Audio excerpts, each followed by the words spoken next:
Hey there, this is Paula from the Afford Anything podcast, and the interview that you are about to hear is special bonus material that I recorded live on stereo. So if you want to hear my special live stereo interviews, head to stereo.com/PaulaPant, download the app, follow me there, and you can listen to these interviews live. Now, with that said, on to the show.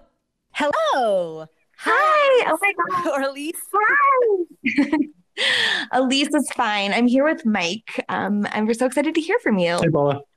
Hi, Mike. How are you? I'm doing well, thanks. Great. Awesome. Well, good to meet you. Good to talk to you. Great to meet you as well. I hope it's okay that both of our voices are coming from my emoji. Might look a little Totally. man's voice with a lady's picture. Yeah. So tell us all about your decision to invest in GameStop. First of all, just to establish some background, you're mostly index fund fire people, right? 100%. And we just have to say we're huge fans and really honored to be talking to you because you were my gateway drug, if you will, to this whole personal finance thing that we're enjoying right now, or the journey and adventure we've been on. So. Well, thank you. Thank you. I'm honored.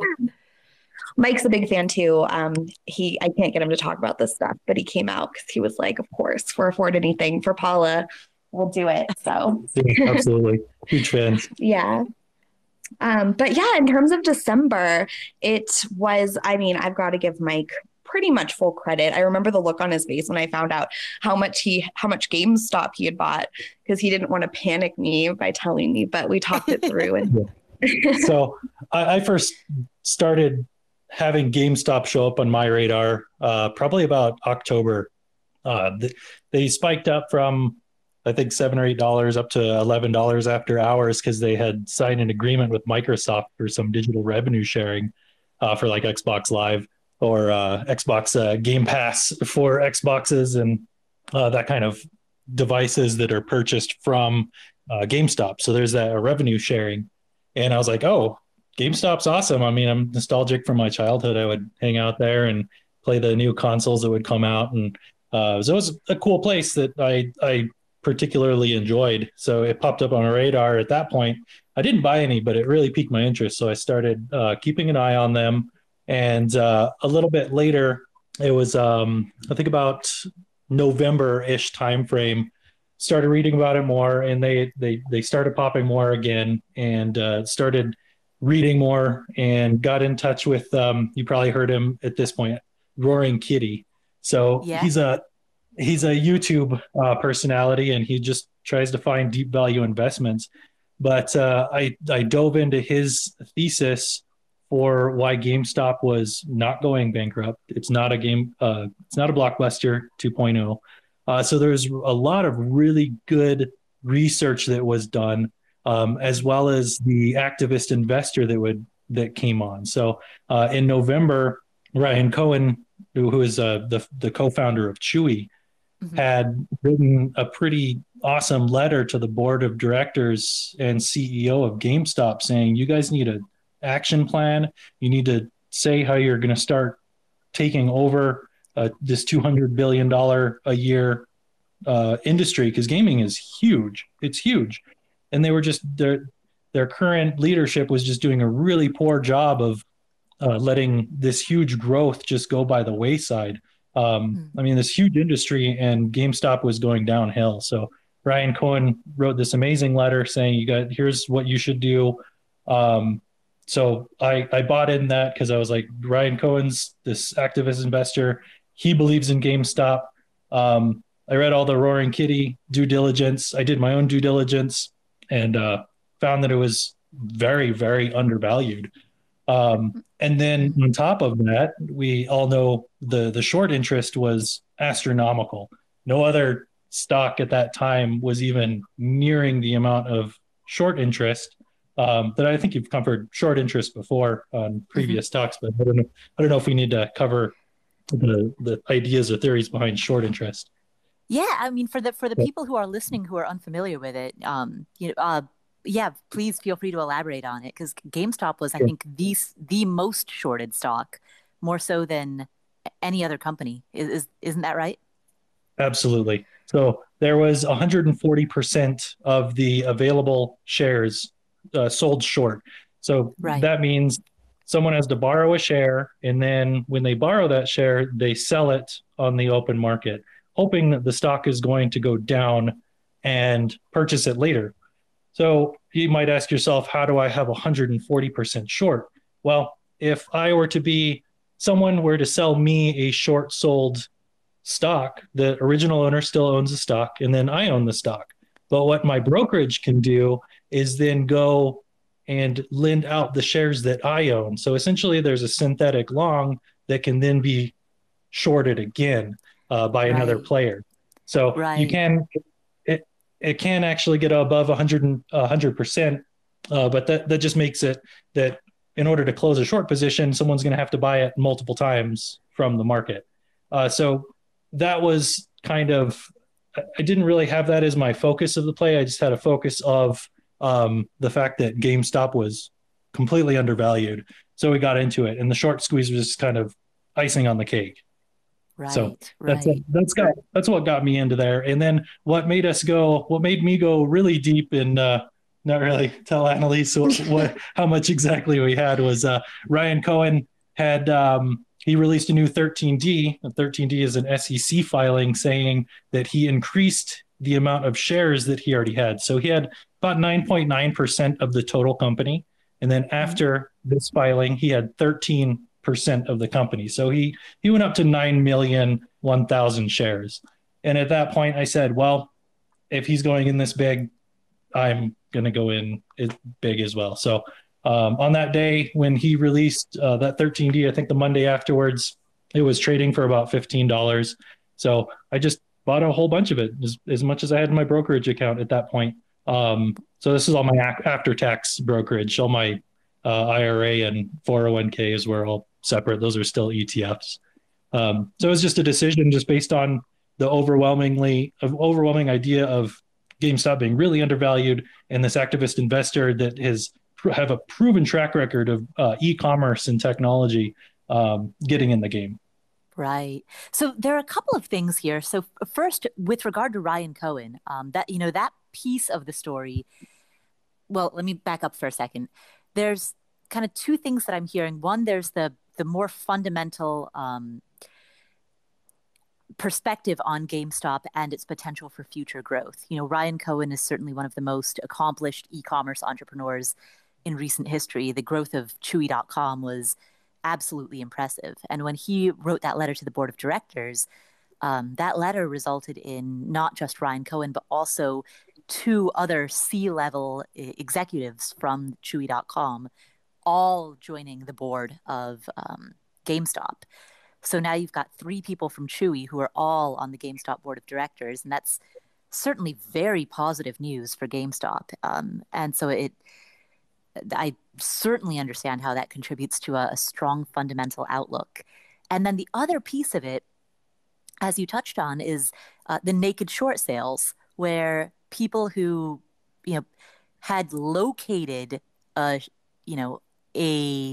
share from a broker but had not necessarily borrowed it and locked it up. They'd simply located it, meaning you can short more than the shares outstanding. That I think is another very fascinating piece of the story, because if GameStop exposed some structural deficiencies in the market, I think it certainly exposed the trouble with naked short sales. You mentioned that was not a big piece of the decision-making factor for you.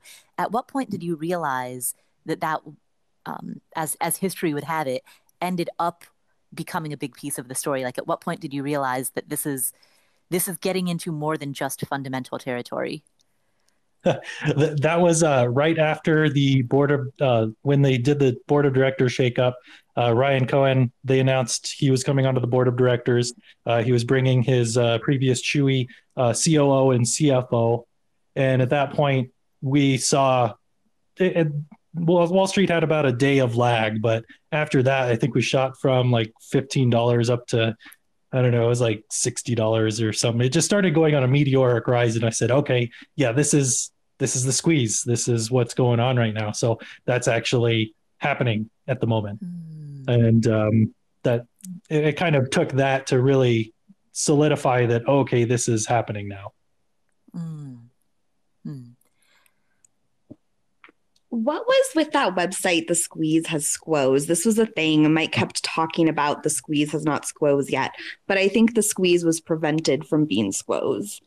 Is that correct? Yeah, I mean, there's some speculation around the squeeze. The real true squeeze is what shut down the market and they stopped trading. So on the morning of the 28th at about 9:30, we saw a halt because the volatility on GameStop was through the roof. I think we hit about 380 some dollars at that point when it halted, after being up at like $500 in the pre-market.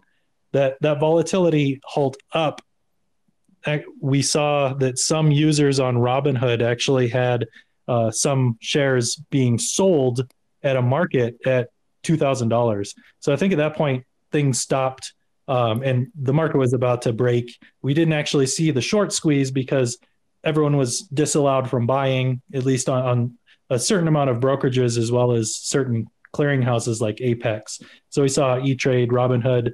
Robinhood's getting the flack, but there was many other brokerages that stopped the ability to purchase GameStop on that day. Right. But the purchasing and buying, and so only the sell button was there, and then the only person or the only people who couldn't buy was through certain retail clearinghouses. So like large scale prime brokers and hedge funds and things like that were never stopped from being able to buy and sell. Right, So exactly. And that's what triggered so much of the outrage. Retail investors were barred from buying while institutional investors could still participate in the market. So it's absolutely, certainly, if nothing else, it was certainly bad optics. Um, yes, and absolutely bad. and as for Robinhood getting so much of the flack, I mean, my impression is that the reason Robinhood is receiving the bulk of that flack is because trading halted on many other retail platforms such as E-Trade and Schwab, simply because the stated reason was the platforms just got overwhelmed, and so they shut down all trading. Essentially, the platforms just went down temporarily because the system was overwhelmed. But once trading was resumed, those other brokerages allowed two-way trades. A retail investor could buy or sell. Robinhood only allowed one-way trades. You could only sell but could not buy, which necessarily exerted downward pressure on the stock. Correct. And yeah, it Um, wasn't, again, it wasn't just Robinhood. Apex Clearinghouse. There's a few others that actually use Apex for the clearinghouse. They stopped being able to purchase, but selling was okay. So we actually saw the ceasing of being able to buy on Webull as well. So that's another retail type brokerage. E-Trade uses Apex, so they stopped. International brokers, they use a different clearinghouse from Apex, but they just decided to stop the buying as well. mm, In the one of the CEO of international brokers actually said that everything was going to crumble. He was actually on CNBC and said that if GameStop were to have continued to purchase, we would have had about 240 million shares have to be covered all at one time at that point. So I think I think it has opened up a can of worms, exposing some of the underside or the shadiness of the underbelly of Wall Street, and what they're doing. Because one stock making a significant deleveraging. When I say deleveraging, if you take a look on the 28th, the entire market went red. mm, So that's an indication that these massive funds were having to deleverage, meaning selling off of profitable positions mhm. and buying out GameStop. That's what GameStop was, kind of the green marker in a sea of red on the Right. 28th. Right, exactly, exactly. And I've heard that described as the accordion, where major institutional investors have to sell out of long positions in order to cover the shorts. Exactly. Um, Exactly. so take me to your headspace on the 28th. You've purchased GameStop at what? approximately $15 a share. And Yep. you've purchased quite a number of shares at that point. So on the 28th, you're looking at GameStop trading at 400 and ballpark 450, somewhere around there. Yep. What were you thinking at that time? Were you thinking buy? Were you thinking hodl, diamond hands? Yeah, I think it was mostly diamond hands, but also understanding that I need to take some of my initial investment off the table. So I saw it dip down to, I think after they ceased buying, it tanked down to like $118, I think was at the lowest. And then at the end of the day, it shot back up to about 350. So I decided that day, since it was so absolutely volatile, to get at least my initial investment off. So I cashed out at the end of the day. I cashed out at 355 after hours, and just took my initial off the table so I wouldn't be sweating, because it was really exciting to see the numbers go really high, and then it tanked really hard, and I was like, okay, this is honestly really stressful. So I just should at least solidify the profit, get out all the money that I put in, and take out a whole bunch of profit as well. So, and then I still have the long thesis of, after all this shakes out, I still see GameStop is very profitable. I'm just going to hold on to the majority of my shares. So that was my thinking, just solidify my initial investment, get some profit, and then hang on for the ride, because it's going to be crazy. Wow. So you're still hanging on to a large number of GameStop shares then? Yes. Mm-hmm. Mm. What do you think of? Oh, sorry. Go ahead. Oh no, go for it. Oh, I was just going to ask what you think of its current valuations. It's up over 100 right now as of close on Friday. It is. So I think we're still a little premature to be at this cost right now. So it might be a little bit overvalued. When you take a look at the amount of revenue GameStop is doing, GameStop does almost $7 billion a year in gross revenue. Yes, they are negative. If you take a look at EBITDA, they did lose quite a bit of money. They were impacted by COVID heavily, but they have restructured, and they are closing down unprofitable stores that are competing with itself.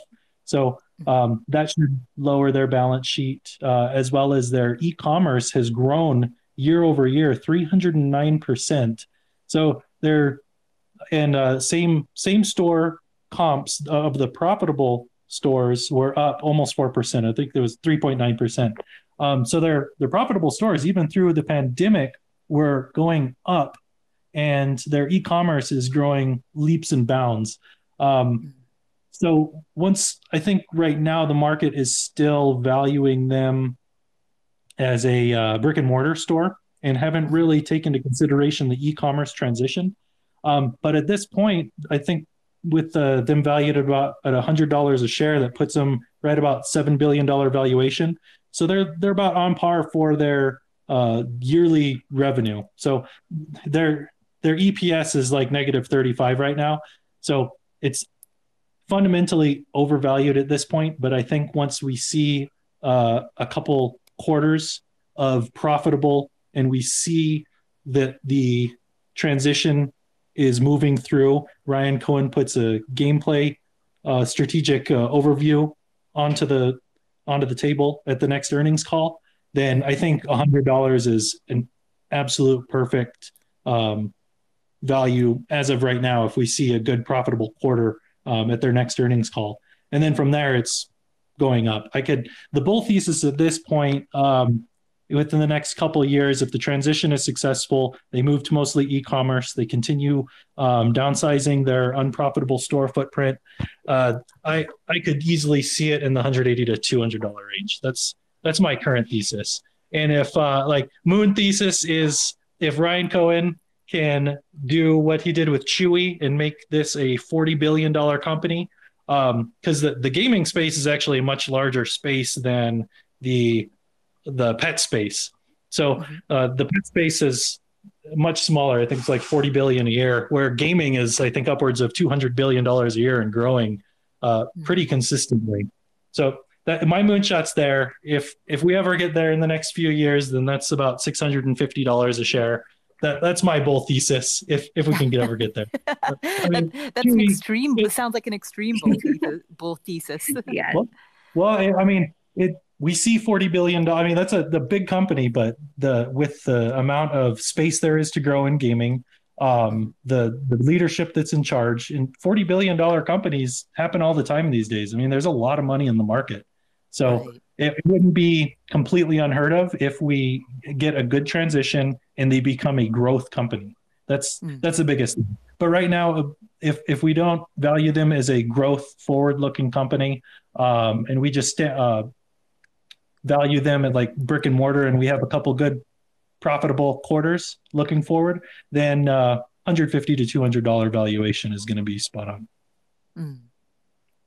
Going back to when you made that decision, when it was trading at $15 a share, and you made the decision to go all in with the bulk of the money that's in taxable brokerage accounts. Why GameStop? Why all in on GameStop rather than any number of other companies that also have good prospects for the year ahead? Because GameStop was the downside was really, really low.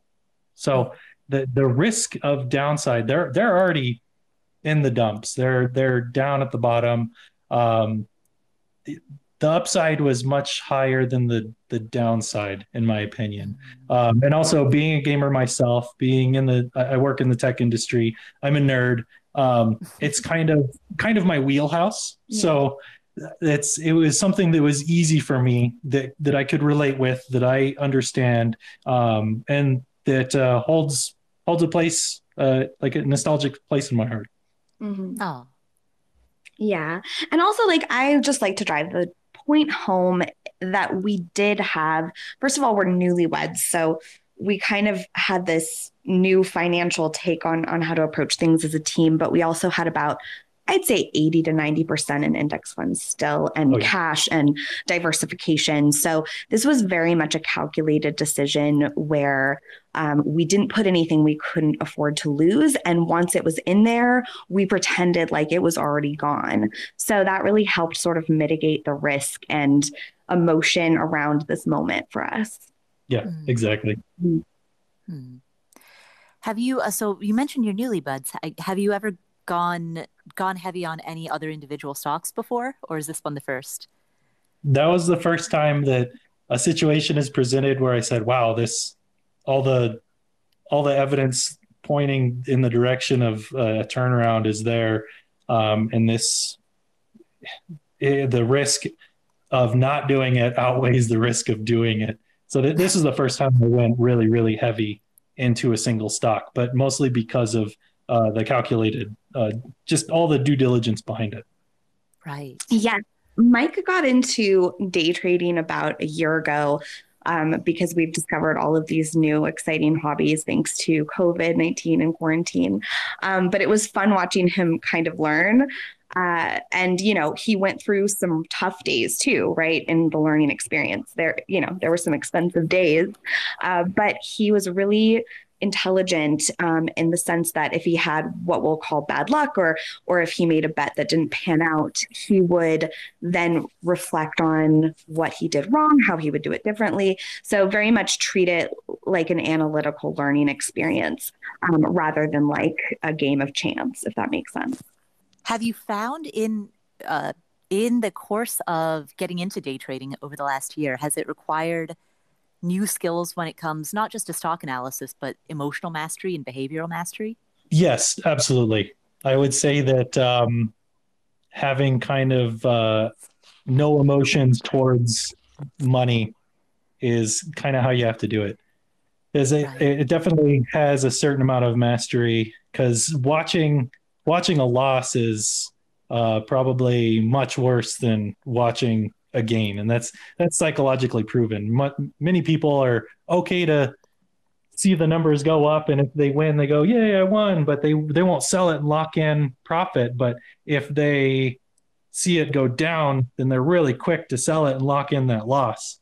So yes, having an emotional mastery around the ebb and flow and the constant flux that the market is. And if you lose, then looking at it very analytically, understanding what you did wrong, understanding what you did right, reanalyzing it, and moving forward is there was a lot of that because there were some days where I lost like 15,000. I think was one of my first worst losses when starting to get into a little bit more. I wouldn't say it day trading. It's not my constant focus. I do have a normal day job. I would say it was more like swing trades. I was just a very small amount of my portfolio that I would play with. But yeah, that day would really taught me like, okay, if you lose that much, then what did you do wrong? What could have gone correctly? And also just taking a break. Like, don't revenge trade. Don't try to make your money back. So there was a lot of that. Like, okay, let's take a pause. Let's take a breather. I actually deleted all of the applications off of my phone. So I deleted all the brokerage applications, all the stock research applications, and literally called it quits for like 2 weeks. At which point I just kind of took a breather, thought about what happened, replayed things in my head, and came back to it with a fresh approach. So and I think that was a really good learning lesson about just not willy-nilly throwing money at things that you don't quite understand. Because some of it was options. At that point it was mostly options. So and short dated. So it really made me like say, okay, this is not the right way to be doing it. So I need to recalculate, refocus. So I haven't been doing options much. It's all just stock purchases at this point. Yes, I think the reason we're huge fans of Afford Anything is that there is such a mindset mastery element to it, of being able to take risk and stay calm and not get caught up in like the fear greed cycle, or FOMO, as millennials would call it.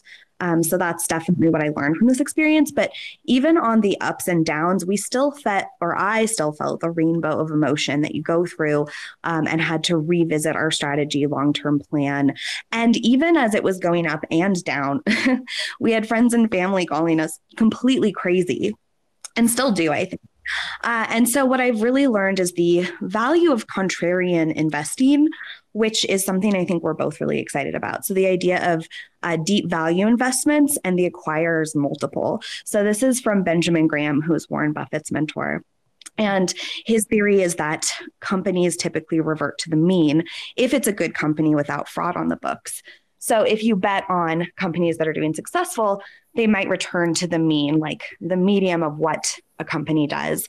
Whereas if you bet on a company having a bad day, it too will return to the mean. And that's what has really excited me about this entire situation is the idea of deep value investing and how to put together that kind of portfolio. Yeah, we've definitely increased our knowledge around deep value and understanding how to spot these kinds of deals. So we've been trying to put together a portfolio and not necessarily buy anything immediately, but learning how to dive into the company's 10Ks, 10Qs, and understanding balance sheets, and trying to understand how we could identify these really, really deep value plays where as long as they don't go completely bankrupt, then perhaps they will return to the mean. And we're seeing value plays like around the travel industry currently, like all the airlines and cruises and travel type stuff. Because as the vaccine rolls out, then these are going to return to the mean. So it's really opened our eyes to not just index funds, but how like Warren Buffett and his predecessors would trade the market and how they became multiple billionaires, which it totally intrigues me. Mm-hmm. Absolutely. After we kind of got into the fire thing, we've just needed to go next level. We're starting to get like, oh, what else can we do? You know, we have so many index funds, so we just needed a new fix, I guess. Yeah, I understand that for sure. And I share the same strategy where everything in a retirement account, in everything in my 401k, my IRA, my HSA, all of that is in index funds. But then, that additional money that's in taxable brokerage accounts, it's nice to be able to play with that a little bit, to take some bigger risks there, because that's money that's outside of core retirement. It's a small portion of my overall portfolio. And, it kind of creates that interest that sort of keeps you in the market, and allows Absolutely. you to make those higher volatility plays.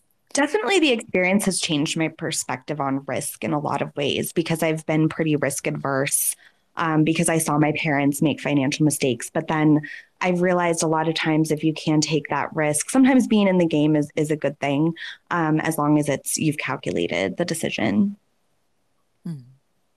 How was it with GameStop specifically?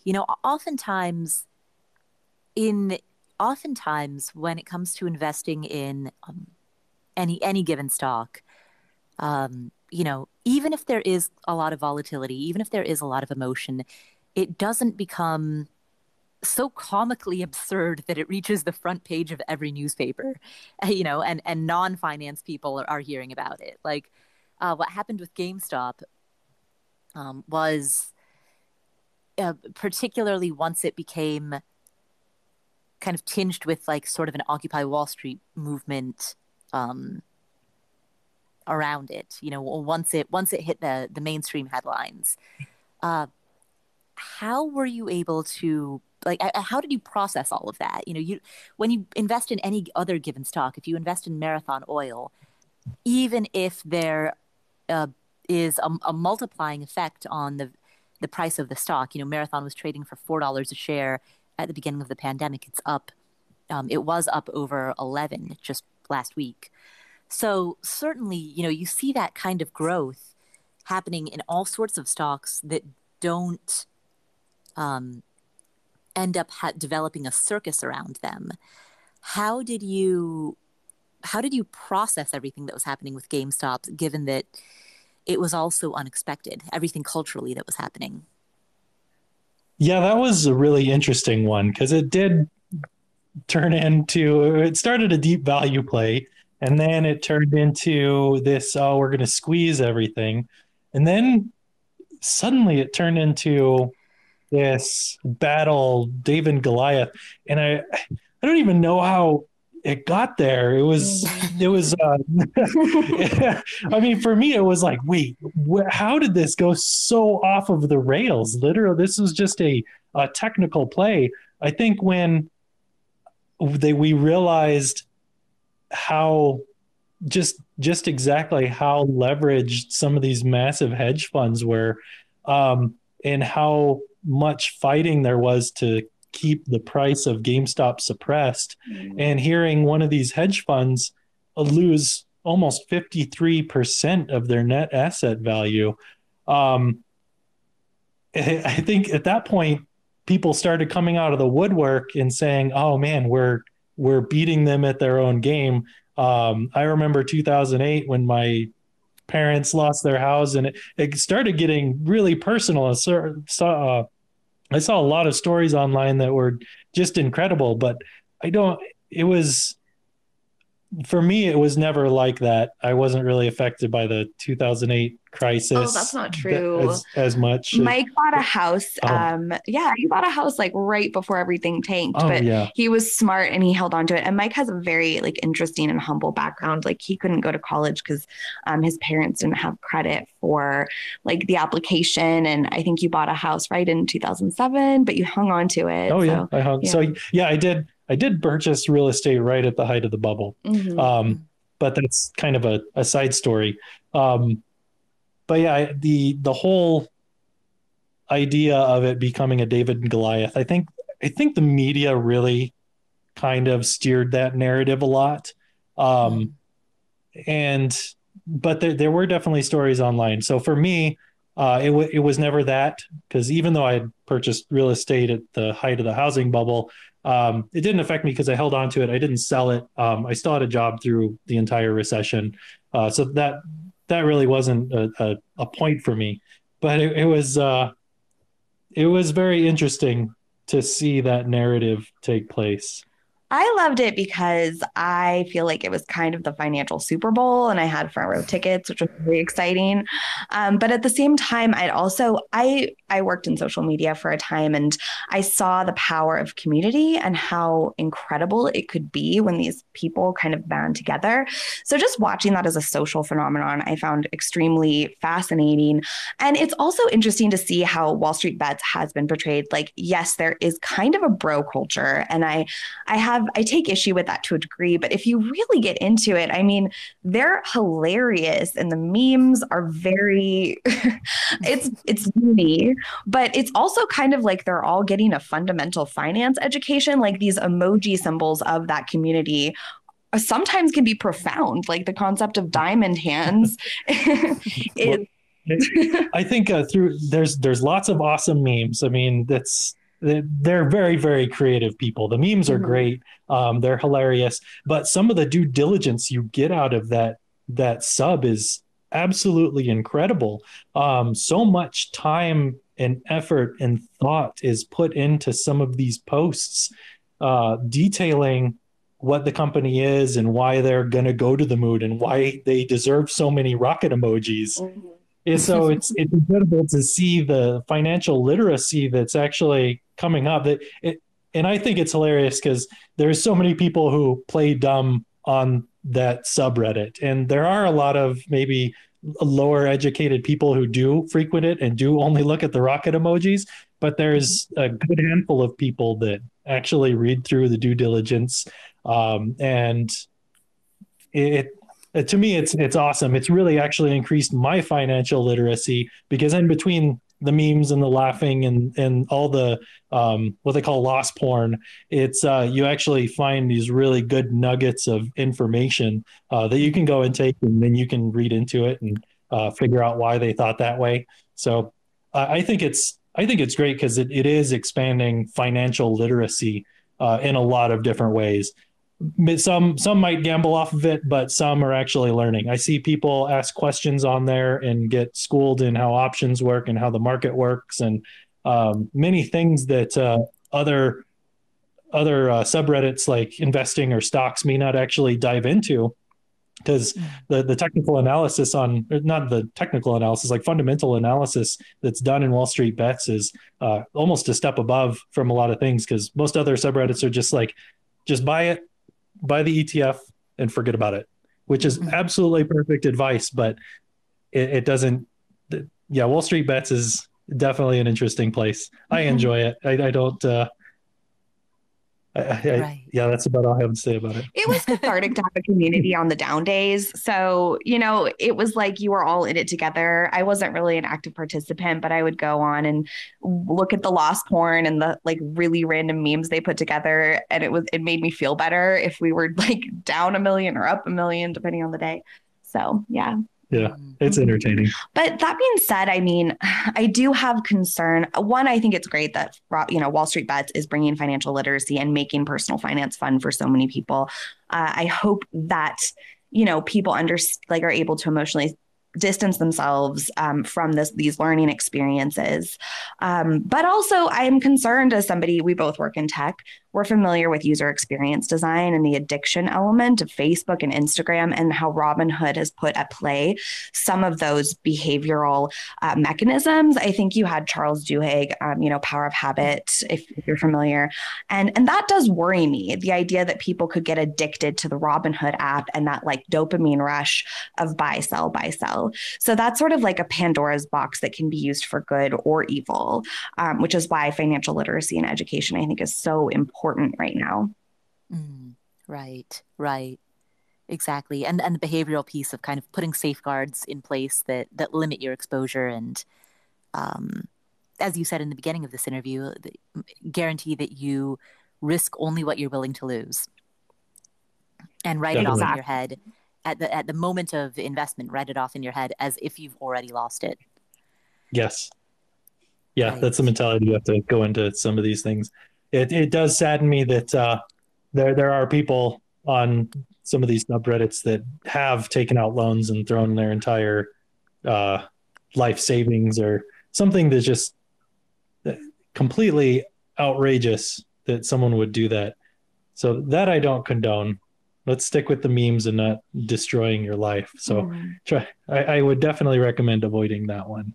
Right. And Right. Robin had had quite a year leading up to even this moment. There were like infinite loops and losses and glitches that I was watching before the whole GameStop thing happened. But what I find most concerning is there was a suicide over the summer because of the Robinhood lack of support, I think. And somebody thought they had lost a lot of money, but actually hadn't. And that really just broke my heart. I don't want to hear those stories over something like money that's supposed to be, it's just money, Right. Right. Yeah. I read about that. The Robinhood had essentially the screen on Robinhood demonstrated that he had lost around $700,000, which was not his. That was significantly greater than his initial investment. He was in his early 20s, I believe, and really what it was sort of a misunderstanding in the way in which they were communicating. And by Monday, the screen had corrected itself, but by then he was dead. Yes. Exactly. Right. And he would have actually had a gain from that whole experience, which is why, you have to take those moments as learning experiences and not get sucked into them. And I just really want people to know that if they decide that they want to dabble in this type of thing. Right. Yeah. And don't use Robinhood. The biggest. Yeah. I'm a fan of Schwab, and there's just a lot more.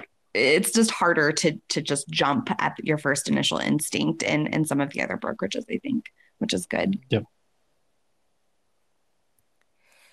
Did you invest in any of the other stocks that were promoted by Wall Street Bets, such as Nokia, Blackberry, what were some of the others? Bed Bath & Beyond, Express, the other stocks that were heavily shorted and touted by Wall Street Bets over the course of the past couple of months? No, I didn't get into any of those. Before I jump into things at this point, I will have to do a lot of due diligence in the amount of craziness around all of the meme stocks. At that point, I didn't want to take the time between my job and focusing on what was going on with GameStop. I didn't even bother to get anything else or take a look into anything, because I mean, my take on that, for like, say, AMC was a big one that people were really getting into around the same time that GameStop was blowing up. And AMC, for me, didn't have the same fundamental value that GameStop really stuck out for, because GameStop has multiple revenue streams. You got a huge, a growing e-commerce ecosystem, as well as their still brick and mortar, where AMC is literally just movies, and they make money off of like popcorn and food that's inside of the place. So not having multiple revenue streams and still being in the pandemic, and not knowing exactly when all the shots are going to be rolled out and have all that completed, just left too much of a gray area for me to want to jump into. And then Blackberry, I really didn't take too much time to. I know what Blackberry is. They were a phone manufacturer, but apparently there's going to be a pivot into security type tools for EVs, which could be interesting, but I haven't taken enough time to really understand whether or not there's enough fundamental value there to really want to jump in. So yeah, there's lots of memeing around there, but for me specifically, it does take a lot of research, and I do want a fundamental basis of success in the future. Well, it sounds as though you're doing it right. You're doing the proper due diligence rather than simply following the memes. Yes. It takes a lot of that. So meme stocks are great. Like, there's an opportunities to make a lot of money in meme stocks, because as with anything, it's like a wave. It's momentum. If you can jump on the wave and catch the wave and move through it, that can be great. But for me, it's more than just having the momentum. I also need that fundamental, like even when the wave is done, will the wave continue to be like a tide comes in over a gradual period of time, so I can actually hold this for long term and be able to have a nice significant growth in the long term. And then say if this is a taxable account, then my capital gains are going to be much lower because it's not a short term investment. I don't have to get in, get out, and then pay upwards of 40% of tax between state and federal. So that's my take on it. Yeah, the capital gains tax was a whole question mark over our heads that week that made things particularly stressful, especially because our original strategy was to hang in the game, and, you know, trying to weigh out the pros and cons and then do mathematical projections like if we sell now, et cetera.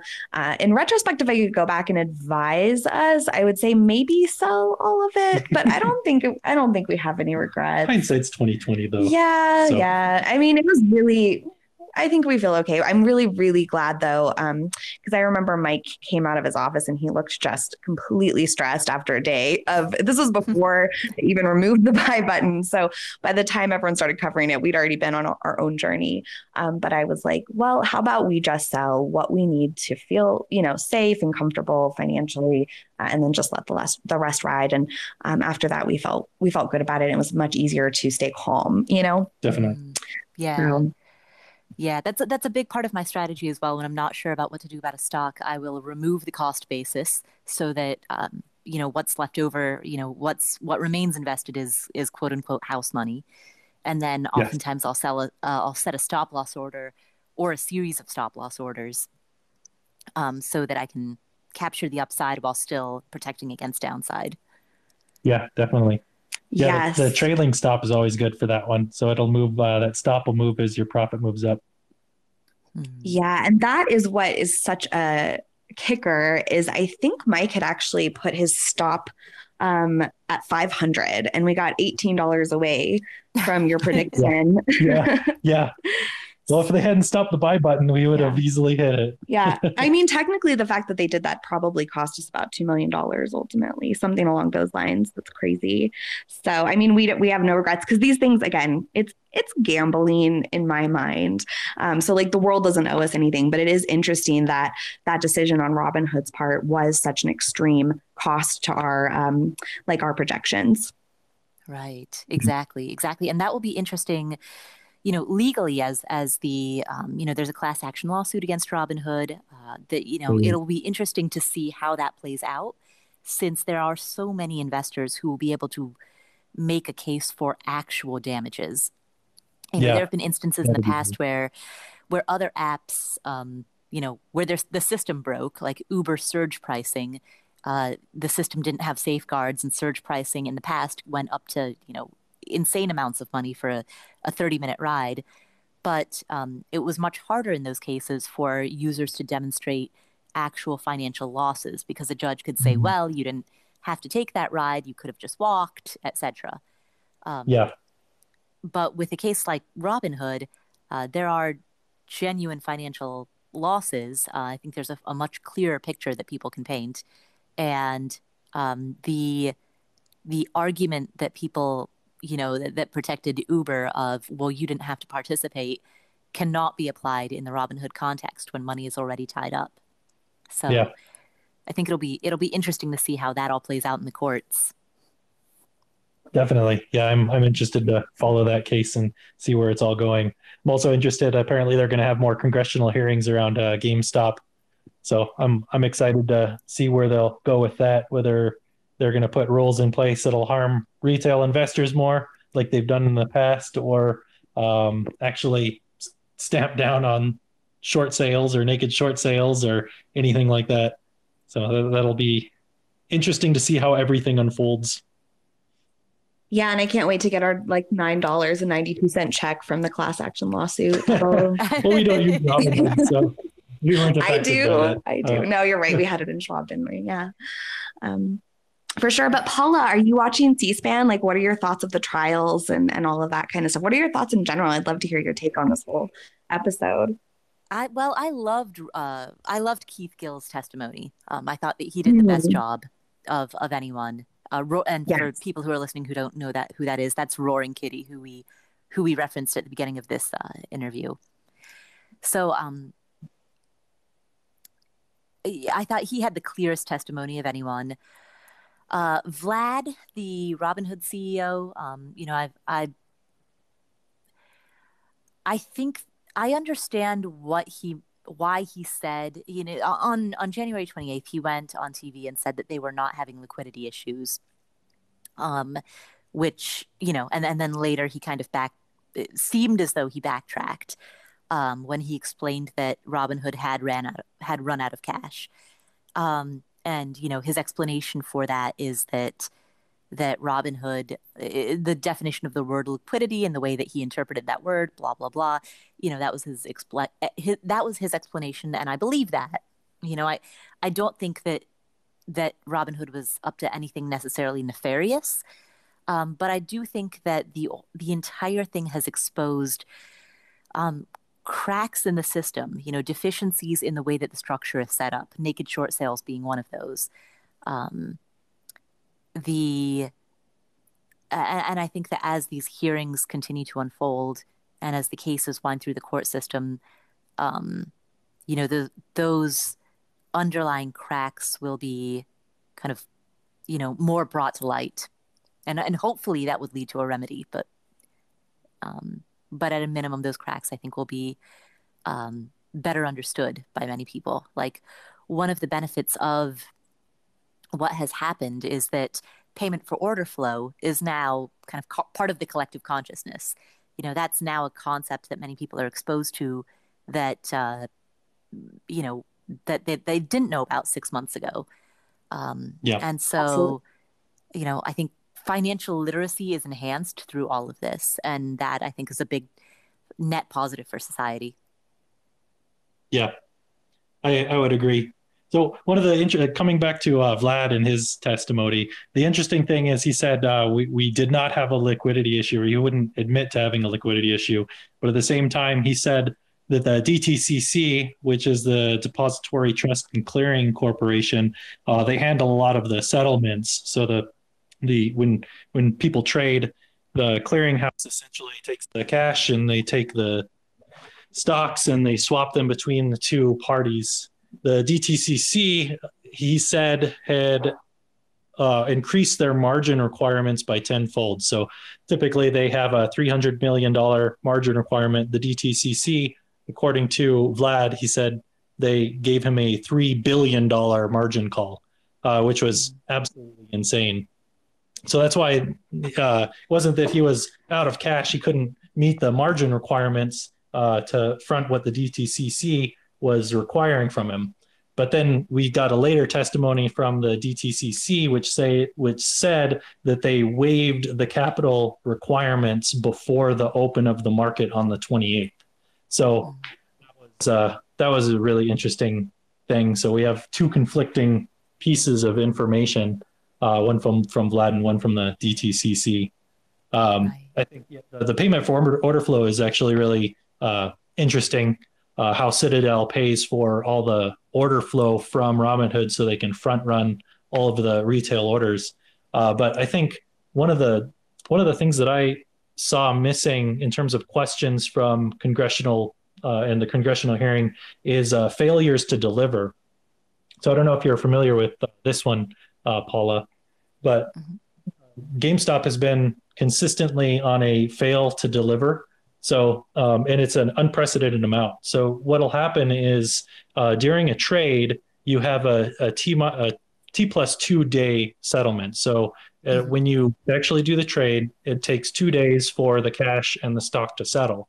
At that point, the person who bought the stock should receive the stock, and the person who sold the stock should receive the money. The failure to deliver is what happens when they literally cannot settle the trade. There is no stock to deliver.